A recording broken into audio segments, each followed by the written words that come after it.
First question is for you, Essen. It's saying, what do you think your candidate pool are asking for from employers, and why might they join you rather than apply directly to an organisation? So that's interesting. In terms of the latter part of that question, why would they apply to us rather than an organisation? Again, going back to our year one of execution, there are a number of candidates that engage with the 100 Black Interns programme that did try going directly to organisations and ended up getting rejections before they had even been spoken to. And we have to ask ourselves why that is.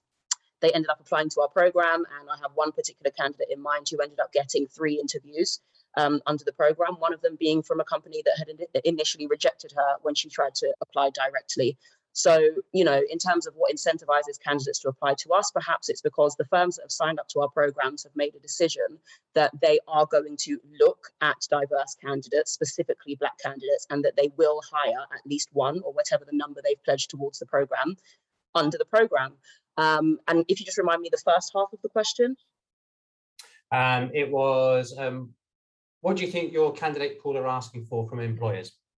I mean, I think the biggest thing that they're asking for is authenticity, because, again, a program like ours invites participants for a mixture of reasons. You will get companies who are signing up because they are absolutely devoted to changing the scene in their organization, and then you'll get organizations that sign up because they've seen their competitor do the same, and it will look bad if they don't do that too. So we're fully aware of that nuance, but what we ask our participating firms to do is to be authentic throughout the process, and also acknowledge some of the generational differences that may occur. The vast majority of our applicants will be from Gen Z, some of them will be millennials, and they're looking for very different things in the workplace. They are looking for, and again, there's a view to say that, you know, this isn't deserved because they haven't set pace yet, but they are looking for flexibility from day one.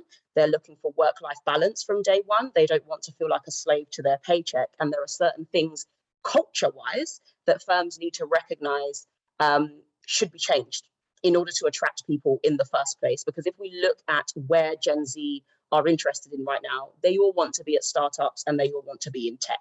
There's been a slight shift in the past. It would have been finance, investment banking, accounting, all of those kinds of things.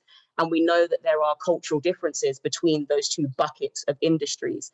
And step one is saying, okay, what are those differences?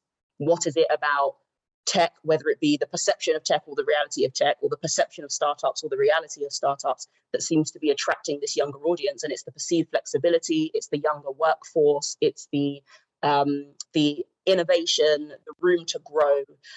These are the things that they're saying to us.